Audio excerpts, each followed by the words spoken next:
The city that rewrote history. I want to ask you something before we begin. Think about the city you live in right now. The roads. The pipes under the ground that carry water to your tap. The drains beneath your street. The system of governance that somehow keeps millions of people fed, connected, and alive.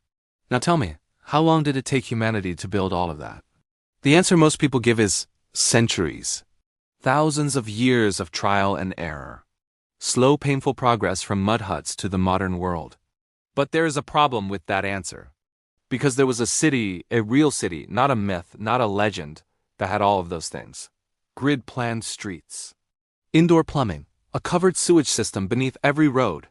A public swimming pool sealed with waterproof material. Standardized weights and measures for trade across an entire continent. Multi-story houses. Public granaries feeding tens of thousands of people, and this city was not built last century. It was not built in the age of Rome or Greece. This city was thriving 5,000 years ago, in the ground of what is now Pakistan. And almost nobody taught you it existed. We were told the people who built it were wiped out. That barbarian hordes descended from the mountains and left their great civilization in ruins. For decades, this was the official story. It was written in textbooks. It was taught in schools across the world. One of the most famous archaeologists of the 20th century declared it with absolute confidence. He was wrong. And we know he was wrong because of a woman. A woman who died 4,600 years ago.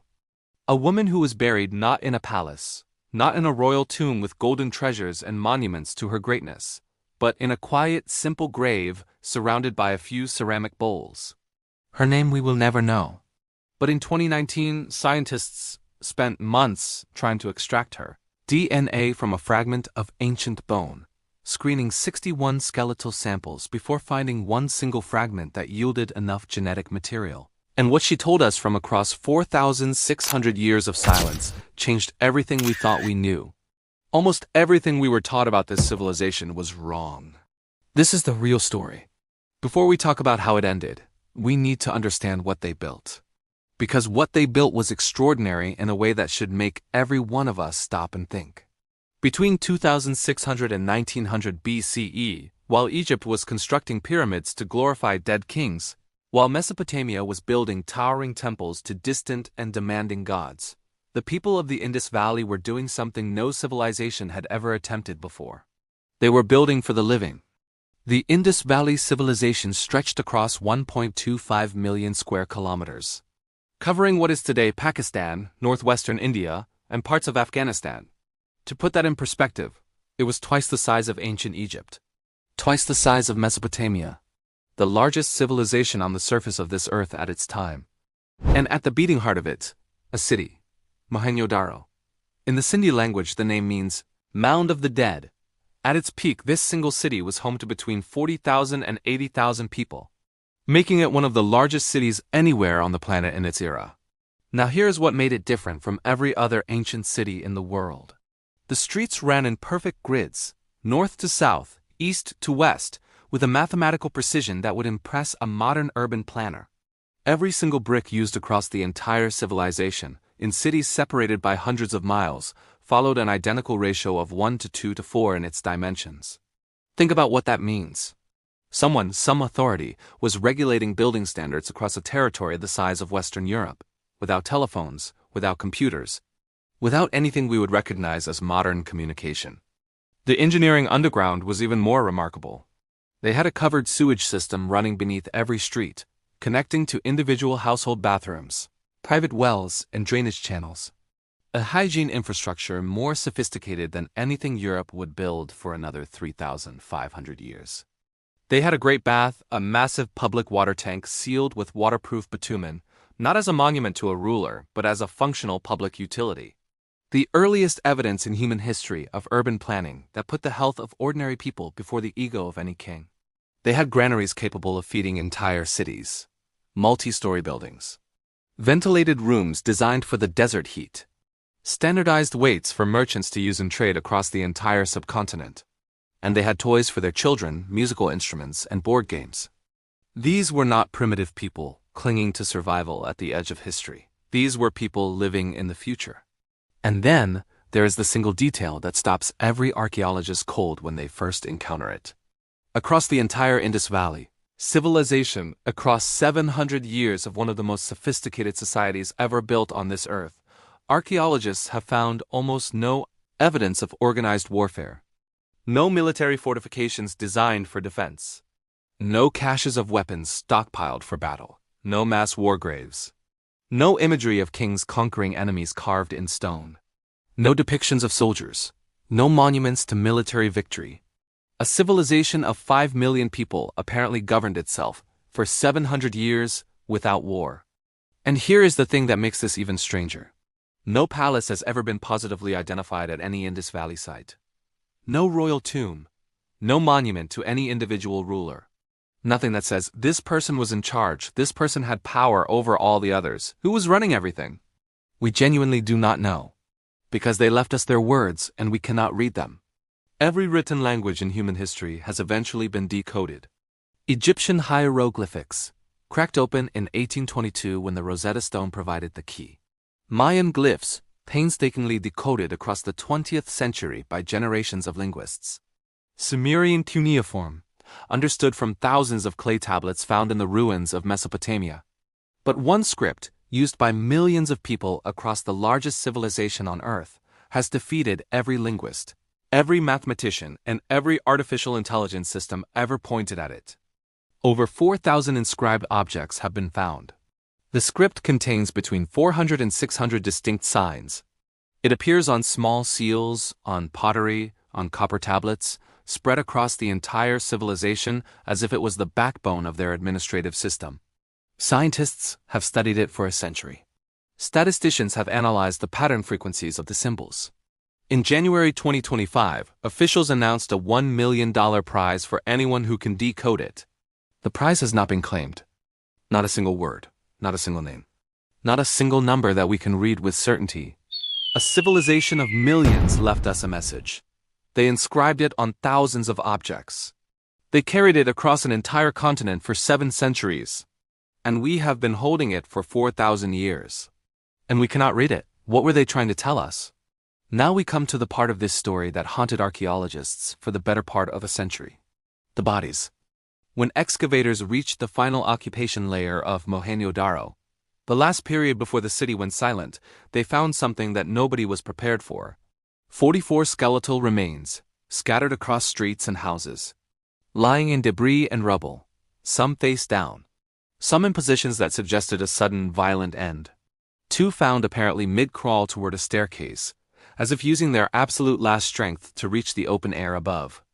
And some, this is the detail that stays with you, found with their hands near the hands of others. As if in their final moments they reached for someone. Sir Mortimer Wheeler looked at this scene and declared it a massacre.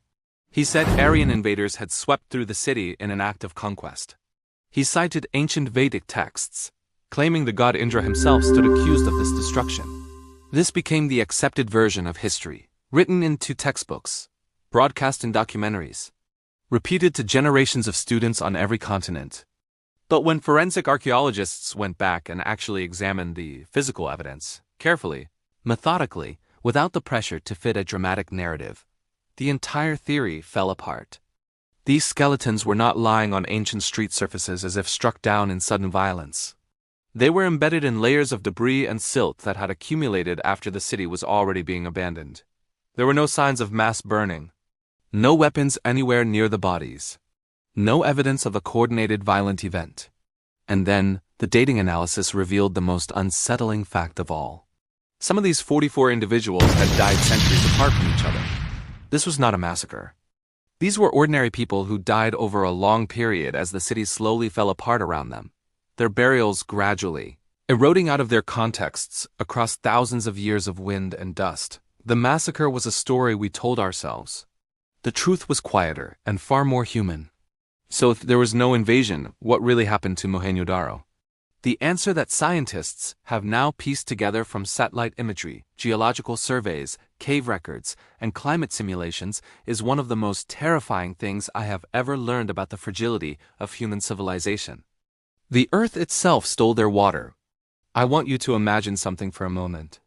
Imagine the river that feeds your city, that waters the crops that feed your family, that fills the reservoirs that supply your taps, that carries the trade that keeps your economy alive, Imagine that river slowly, quietly, over the course of decades, begins to change course. Not overnight, not dramatically, just gradually. A little less water each season. The eastern channels running shallower every year. The western channels redirecting somewhere else. The glacier-fed source slowly losing volume as tectonic movements in the mountains reshape the landscape over generations. By the time your grandchildren are adults, the river that built your civilization is a trickle. And by the time their grandchildren are adults, it is dust. This is what happened to the Ghaggar-Hakra river system. The waterway that ancient Hindu texts describe as the Saraswati River, called in those texts the mightiest river in the ancient world, mother of rivers, giver of life. Satellite imagery has revealed the ghost of this river, a dry paleocanal up to 10 kilometers wide stretching across the desert of Pakistan and India.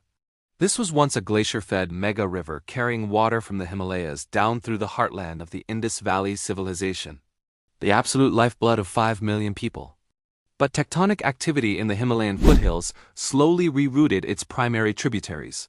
The Sutlej River was captured and diverted westward into the Indus. The Yamuna River was captured and diverted eastward into the Ganges. The great river lost its source. And then, around 2200 BCE, a global mega-drought struck, lasting not for years but for centuries. The Saraswati, already weakened, desiccated completely. Over 1,000 Indus Valley settlements were abandoned as the river disappeared.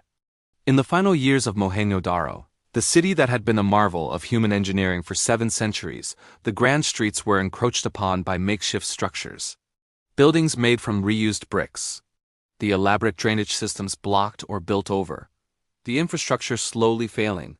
The city contracting inward like a body running out of strength. A November 2025 study published in the journal Communications, Earth, and Environment confirmed this picture using cave stalagmite records, lake sediment cores, and 3 independent climate simulations. River discharge in key waterways fell by more than 12%. The agricultural systems that fed tens of thousands of people collapsed under the combined pressure of river loss and prolonged drought. And then, family by family, season by season, generation by generation, they left. They did not flee in panic. There was no single terrible day that ended everything. It was slower than that. And in some ways sadder. The last person walked out of Mohenjo-daro and nobody wrote it down. Nobody said goodbye. Nobody carved a final record into the walls of the city that had been one of the greatest achievements in the history of human civilization. The city simply went quiet.